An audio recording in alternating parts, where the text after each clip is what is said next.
Kitco News, special coverage of the Vancouver Resource Investment Conference is brought to you by First Mining Gold. This is Kitco News. I'm Michelle McQuarrie coming to you from the Vancouver Resource Investment Conference, where there are over 250 exhibitors this year and 100 keynote speakers, including the author of the #1 personal finance book of all time, the one and only Robert Kiyosaki. What a pleasure to chat to you in person, Robert. In person, yeah, and you're more beautiful.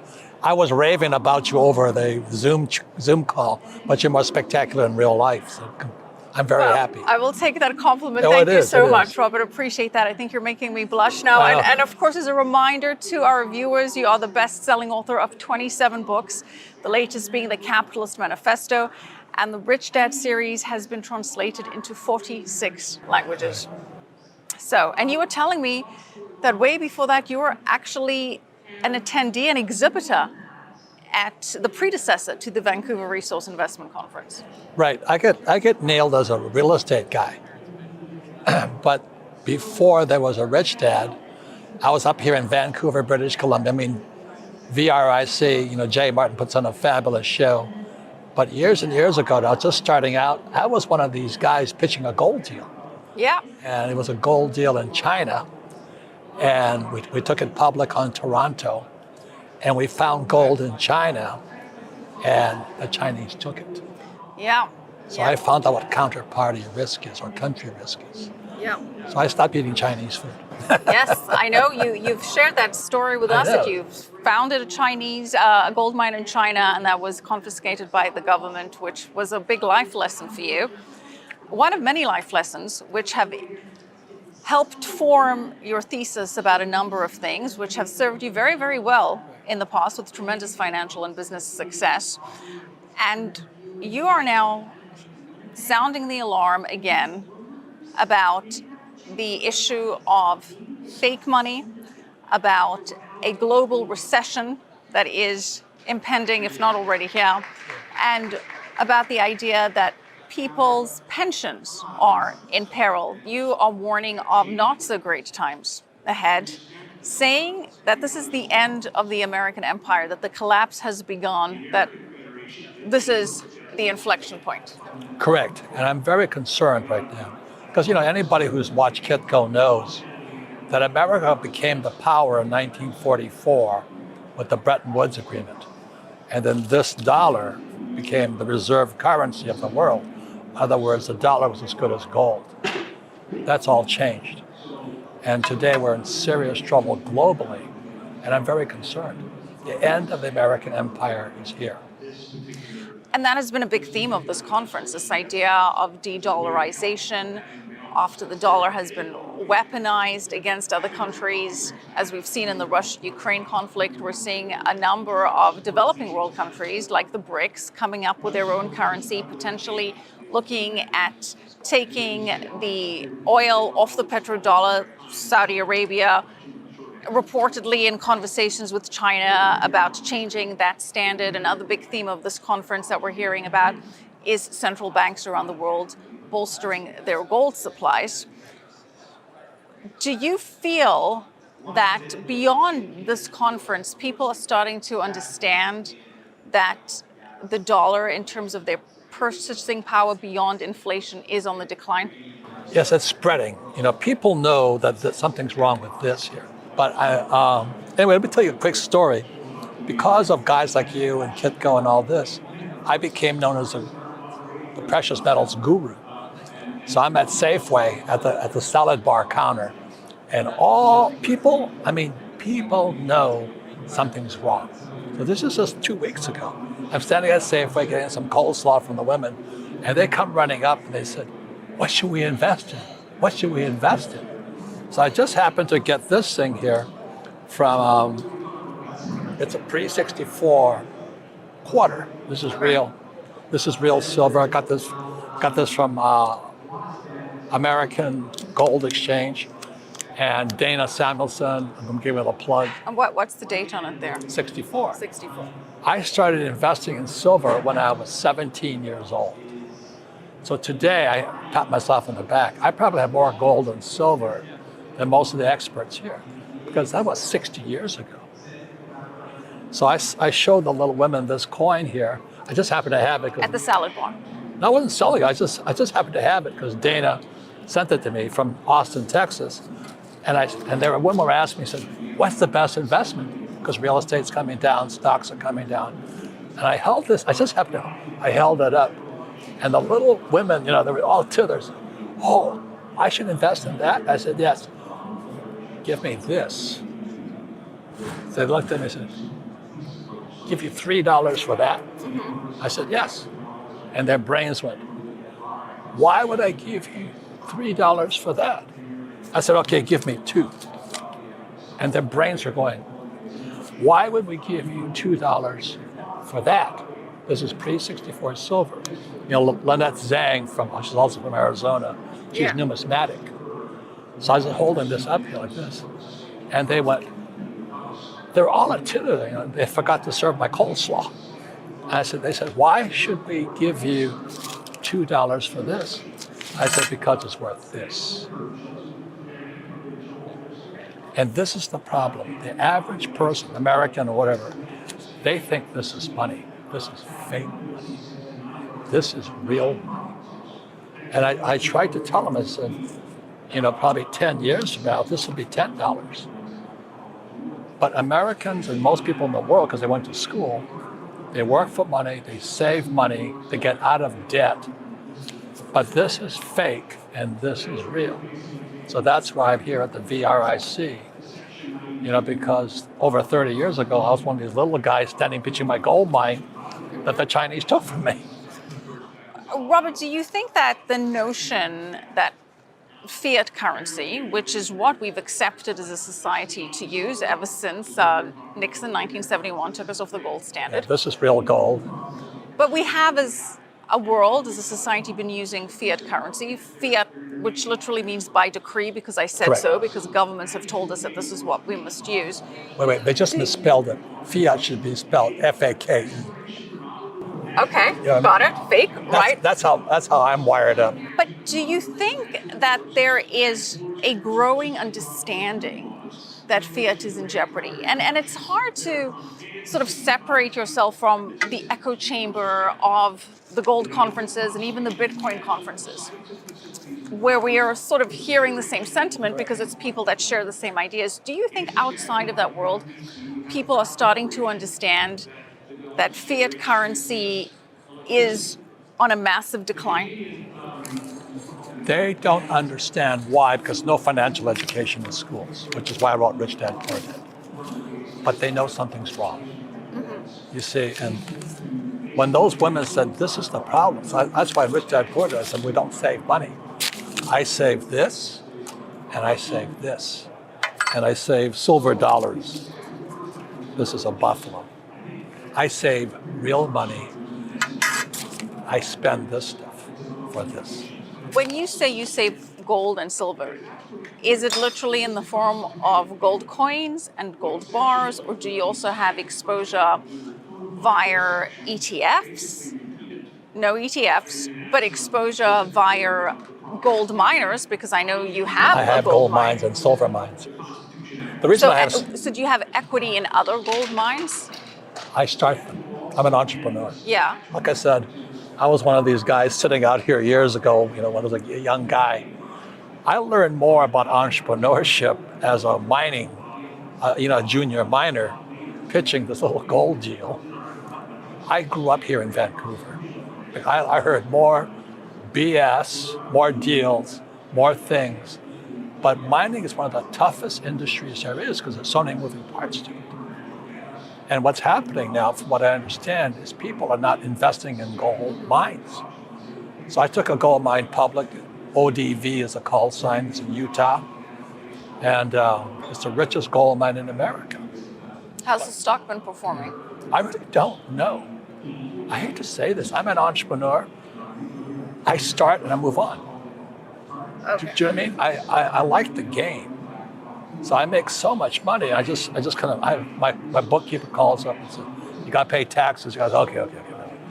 But I'm just saying, The message I want everybody to hear is the world is finding out that this is fake. It's not fiat, it's fake. And so the reason I don't get invited to CNBC anymore is because when I'm on there, I say I do not invest in anything that can be printed. You can print this, So would that include but you cannot print this. stocks in other gold miners that you do not own? Do you own stock of other gold miners? Unless you own the gold mine, it doesn't count. I'm an entrepreneur. Okay, so your own gold mine, your own gold coins, Own silver your own mine. silver mine, your own silver coins, your own silver bars, your own gold bars. I own Got it. real estate because I use debt. Right, and that's one of the premises, the founding principle of Rich Dad Poor Yes. Dad, is to buy real estate, use debt, and have the tenant finance your mortgage. Yeah, and I don't save the cash flow. I buy gold and silver. But in this environment where you're saying we're going to get a global recession, everything is collapsing, there's also a lot of concern about the housing market, of course. So you second that concern. Because the boomers have to sell. So what is your outlook for the housing market in the U.S., broadly speaking? Buy apartment houses. I only own apartment houses. I want somebody else to pay my mortgage for me. But If I own my house, I'm the tenant. Right. I don't want to be my own tenant. But in this environment where everything is crashing, is buying real estate now a good time? Well, you got to be smart. Real estate is I think the toughest industry is be a junior miner, which is here. There's so many variables. Mining is the toughest industry I've ever been in. And real estate is just as tough, but you got to be smarter. So that's why I always say your greatest asset is not this or this. The greatest asset is between this here and this here. Right. And the reason I come to these shows is because I'm always feeding this thing. I've learned more in one day about global, what's going on in the Ukraine war, this, and this. Andy Sheckman was up there talking about what's going on with this. I'm going, I didn't know that. So I would come to the VRIC or any one of these conferences because this is global money. And to be good at gold, you better understand the world. This here is global money, it's silver. So today I'm learning about lithium and silver and copper because it's resources. And so that's why I come to the VRIC, is to get educated. And that's why we have you on Kitco News to help our viewers get educated with your perspective as well as the perspectives of others, including Andy, who we will be interviewing as well. And to your point, one of the big themes of this conference, as I've mentioned before, is de-dollarization, pointing out the fact that central banks have purchased record amount of gold as of the third quarter of last year. Russia, China, Turkey, all of them bolstering their gold reserves. We're still waiting for fourth quarter data, but the trend is central banks are buying more and more gold. Another point that I think Andy likes to highlight is how in 2019, the Bank for International Settlements, the BIS, the central bank of central banks, in fact, changed the Basel III rules to make gold a tier 1 asset. Can you imagine that? Yeah. They made gold money. Yeah. You gotta be kidding me. Well, I mean, They're as you so say, stupid. These central bankers are the most stupid people I've ever met. Like Bernanke, he gets the Nobel Prize for destroying the US economy by dropping interest rates to zero like this. And then now you have this guy, Jay Powell, who's raising interest rates. They're killing us. But Robert, I get your point that in terms of the policy that central bankers have implemented has been detrimental to the economy in many ways. But when you see that central banks are buying gold themselves, isn't that a signal, if the banks are buying gold, that perhaps individuals should be looking at doing the same? What does that signal to you? Well, that's why I told those women, I said, buy that. This is 25 cents. Yeah. This is $3. And they went, the trouble is our school system has brainwashed us to thinking this is money. So that's why this is not fiat, this is fake. And what's wiping people out today is they think this is real and this is fake. So you invest in gold mines, you invest in gold, you invest in silver, but of course you made your name by advocating investment in real estate. where you then lease out that real estate and the tenant effectively pays off your mortgage for you. That is, if I may simplify, rich dad, poor dad. Very, very oversimplified. Very good. With the housing market as it is right now, Crashing. what is your outlook and what does that mean for your investment thesis regarding real estate? Well, I'm baby boomer. Trump and I are baby. We wrote 2 books together. So the baby boom caused a boom. So my generation, the boomers, was at 46 to 64. We had the easiest of any generation in history. So I graduated from the academy in 1969. You buy a house, it goes up. You put your money in the stock market, it goes up. So the boomers have only known boom. They caused it. Do you know what I mean? But now, as the boomers retire, the baby bust sits in. And that's my warning to all the boomers who in so this is 64. In 1974, the 401k was created. Yeah. And the stock market went through the roof. And the reason they put money into the stock market, because my generation's parents, my mom and dad, didn't trust the stock market because the market crashed in 29. Right. So they had to find a way, Wall Street did, to get my generation, the boomers, into the stock market. So they created, voila, The 401k. 401k. They stopped the traditional pension from most Correct. companies Correct. and created 401ks Correct. where companies You got it. contribute, And the stock match a market went up, contribution. real estate went up, and now the bust has started. When you say the bust has started and is starting, yes, we're definitely down dramatically from all-time highs, and many people think that there's at least another 20% dip to go. But so far this year, we've got the S&P up, 6%. Globally speaking, the London FTSE is up around 2%, the Hang Seng up 12%, the DAX up 7%. This is all year to date. Granted, these percentages numbers subject to change on any given day, but the market sentiment trend starting off 2023 is a little bit more optimistic. Why do you think that is? Do you think that this is a bear market rally? Why do you think that markets are somewhat positive again, at least to start off the year? Well, I'm the wrong guy to ask because I don't trust the stock market. I used to be invited onto CNBC. But when I went on last time, I said, I don't invest in anything you can print. That includes this. I don't trust stocks and I don't trust bonds. But I think I asked you this earlier, would you buy a stock in a gold mining company? I own it. You own the gold miner. I start the gold mine. But would you buy stock in a bigger gold mining company that you do not own? I don't need to. You don't need to. Should others then, perhaps? I'm not a financial advisor. Okay. I'm an entrepreneur. I write books. Well, what you are, Robert, is an educator, Yes. and you love to expand people's perspectives, and you love to give us more information to make better informed decisions. But one more thing is I talk about things I do. I don't write or talk about things I don't do. Yeah. So like this guy Biden, I'm not Republican or Democrat, but I don't listen to what politicians say, I watch what they do. So as soon as Biden got elected, his first act was to take off the Keystone XL pipeline. So I sell oil. I have oil wells, I have real estate, I have gold mines because I'm an entrepreneur. The price of oil went from $30 a barrel when Biden came in, to $130 a barrel. Inflation went through the roof. And then that Biden and the crime family, they work for the Ukraine, Russia, and China. They say, well, the oil companies are greedy. Well, he cut off our oil. Civilization runs on oil.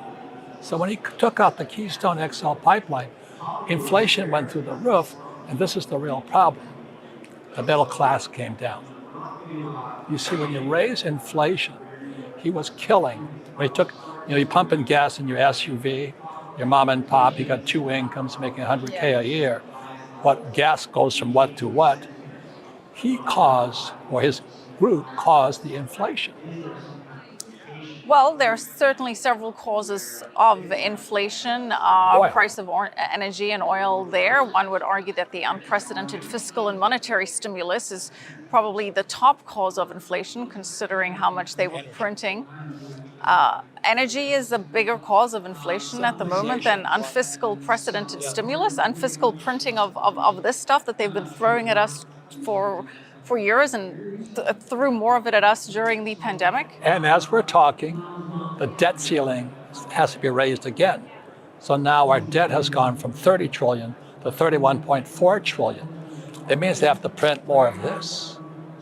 Think about this. But then why do you think oil is the cause of inflation? Because energy drives civilization. So when you're standing there pumping oil, gas into your car, it affects food, it affects everything. You know. It's certainly a contributing factor, Yes. and certainly the Biden administration has had some very detrimental energy policies. Many of the domestic oil and gas producers would even say that they've waged a war on U.S. domestic oil and gas, part of the ESG narrative, part of the climate change narrative. We're seeing this trend play out around the world. Don't know that we could say certainly a contributing factor for inflation. I'll definitely give you that one, Robert. But one more thing, Andy Schechtman talks about it. He says the next thing he did was he pulled us out of Afghanistan. He left American troops behind. I'm a U.S. Marine. I flew in Vietnam twice. What Biden did was treasonous. But when he did that, Saudi Arabia shifted sides. They shifted from selling us oil to doing business with Russia. So those are the two things that they did. And that's why I'm an advocate of gold right. and silver and not this. And the petrodollar is 74 too. The petrodollar is in fact in jeopardy Yes. with the Saudis, as you Yes. say, looking at the debacle of the withdrawal from Afghanistan and Yes. the U.S. signaling that it is not a military power that's going to necessarily stand up for its allies. Again, subject to debate how long the U.S. should have been in Afghanistan for and about that war in general, but what is arguably not subject for debate was the withdrawal was, well, a disaster and signaled tremendous weakness. And as you say, sent a message to the Saudis that perhaps they need to reevaluate the pledge of the petrodollar, which was Americans saying, we're going to protect you, Saudi Arabia, as long as you continue to price oil in dollars. And now there's conversation that they'll be pricing it in yuan and other currencies. We're already seeing that play out. Let's touch a little bit more on oil, though, because one of the points that you have mentioned is how the Biden administration has drained the strategic petroleum reserves. I believe it's down around 37%. Would you recommend investing in oil then? Is that something that you personally invest in? Let me just say it again. You know, I used to be on CNBC, but I say I don't invest in anything they can print. I don't invest in this, stocks, bonds, ETFs. I'm an entrepreneur. I start gold mines, I start oil wells. I invest in cattle, Wagyu cattle. Yeah. You know why? Because every time the the Wagyu bull breeds, I get cash flow. I trust the Wagyu cattle more than Joe Biden. You have said that on our show before. You have advocated for investing in cattle for a number of reasons, including the fact that if all hell breaks loose, you can at least eat it, right? Okay, I get your point. I suppose I was just asking more for those that cannot start their own oil well or cannot start their own gold mine. But I get your point, Robert, that if it comes down to a paper certificate, Robert Kiyosaki is not interested in it. So I'm going to say it to those women at the Safeway salad bar serving me my coleslaw. I said, I'll trade you this for this. And that's the problem. They think this is real. This is fake. Robert, I know that you were a Marine Corps pilot in the Vietnam War. You've shared that story with us a few times. And again, thank you for your previous service. So you personally know the horrors of war. And you've touched on this now. Obviously, one of the other reasons we've seen oil go up to a degree is the Russia-Ukraine conflict. And it seems as though that is only escalating. We've got significant developments on that front. Western countries have pledged 300 tanks to Ukraine.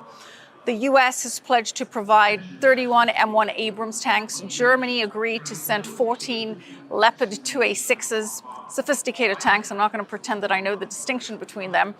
But here's the point, is the Ukraine has now received tanks from the US and Germany. And now there's talk about sending F-16s. So this war is escalating in terms of the US's involvement beyond money, beyond training troops, sending heavy and heavier artillery. We've got the likes of, North Korea accusing the US with this move of further crossing the red line, and that shapes up another conversation that we've had about the split That's in what Andy the world Schickman's system. talking about. The BRICS nation and all that. The BRICS nations, allies potentially of Russia and China, as this potential war starts to escalate further and further. Denmark, by the way, is sensing that war is afoot, and they've actually planned compulsory military conscription for women. So they're looking at bolstering their forces. How do you see this conflict playing out? Because nuclear war is looking more and more like a possibility. The doomsday clock, which measures the likelihood of nuclear war, that is forecasting that the world is just 90 seconds away from total annihilation. That is the highest risk of nuclear war ever. What do you think? Do you think this is something that it could escalate into? Well, as a Marine Corps pilot, I've killed a lot of people. And so what I see going on in Ukraine, my heart bleeds. I feel for the women and children more than the soldiers. But I'm so old, like I started buying this, 60 years ago. But even before that, in 1962, I believe, I grew up on the island of Hawaii, the big island. And I saw an atomic bomb go off. So there was Christmas Island south of us. And my family and I are watching television. I'm probably 14 or 15 years old. And I see this flash go through the house. I went, what's that? What was that? What it was Christmas Island detonating a small bomb. As a test. Yeah, that's how they tested the weapons. And so my family, we turn off Johnny Carson or whatever it was, and we go to the window, and the paper described it exactly. It said it looked like somebody poured blood in the sky. So when Rickards is talking about possibility of nuclear war and all that, I think the reason it's easy to talk about it is you haven't seen it. Like most people haven't killed anybody. When you see that, I'm anti-war now. It's horrible. It was horrible what we had to do. And I felt for the troops when we got spit on when we got back from Vietnam.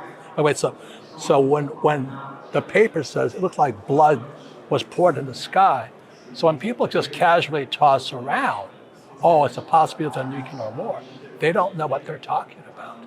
I am a U.S. Marine. I'm a ring knocker. It means I went to the academy. Yeah, I'm as hardcore military as it become. I do not like where we're going. We're cruising for war to end the problem of this year, just because of fake money. So you say they don't know what they're talking about in the sense that they don't fathom the severity of what this actually means, not that they're wrong necessarily. Eisenhower warned of it, the the military-industrial complex. And you say we're going to war because of this? Explain what you mean by that. There's one more thing, is today they talk about homelessness. It's exploding. And people say it's because they're on drugs or they're mentally deranged. But there's a whole classification of homeless who are working homeless. Because this is so abundant, they can't afford a house. So they're working, they live in their cars with their kids and all this. They're not drug dealers, they're honest, hardworking people. But the more they pervert this, which started in 1971, when Nixon took this, which is gold, off the gold standard, this became fake money. And fake money, like the Weimar Republic in Germany and all this, has always led to war and depression. Yeah. I'm concerned. And that's why I wrote Rich Dad, Poor Dad. I said, why don't our schools teach us about money?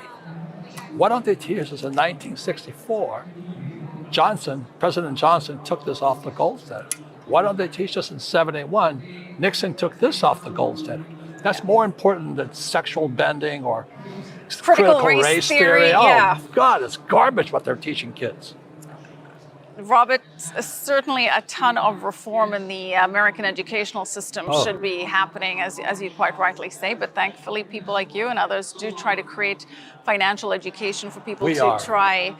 All right, we'll participate in that to try and at least give people access to information.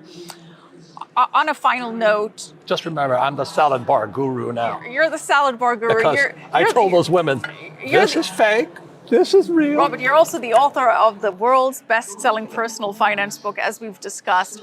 You're mentioning gold and silver, but in your tweets, you write GSB, gold, silver, Bitcoin.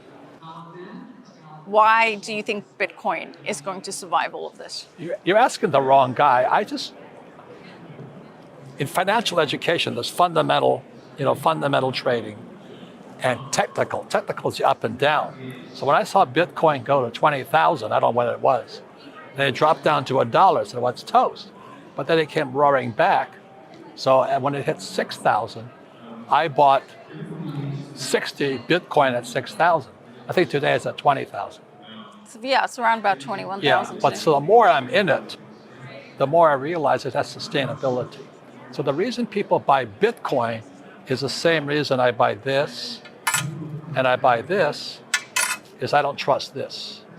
It's the same reason. I want to say one last thing. I mean, these academic geniuses like Bernanke, the PhDs from academia, he destroyed our economy. Bernanke destroyed our economy by dropping interest rates so low and printing money. Now we're the biggest debtor nation in world history, and they give him the Nobel Prize. What is wrong with our country? What is wrong with us? And we're supposed to be the reserve currency of the world after 1944. Why don't we teach kids that? Why don't we teach them it's a 1619 project which changes history? Why is our education system so corrupt? But that's the story of rich dad, poor dad. My poor dad, PhD from Stanford, Northwestern University, Chicago. He knew nothing about money. My rich dad never went to college, but he did know this was real and this is not real. And you expand on all of that in your several books, as well as the Capitalist Manifesto, which is your latest book. Robert, I recommend everybody reads it. I've read it. It's a very good read, and it breaks things down very succinctly for everyone. Again, thank you so much for sharing your opinions and your perspectives with us and helping the Kitco viewers to learn from one of the greatest personal finance gurus and the salad bar guru, Robert Kiyosaki. Thank you so much. Thank you very much. Keep up the good work. Thank you, Robert. And thank you for watching. I'm Michelle McCory. Keep it right here. Kitco News, special coverage of the Vancouver Resource Investment Conference, is brought to you by First Mining Gold.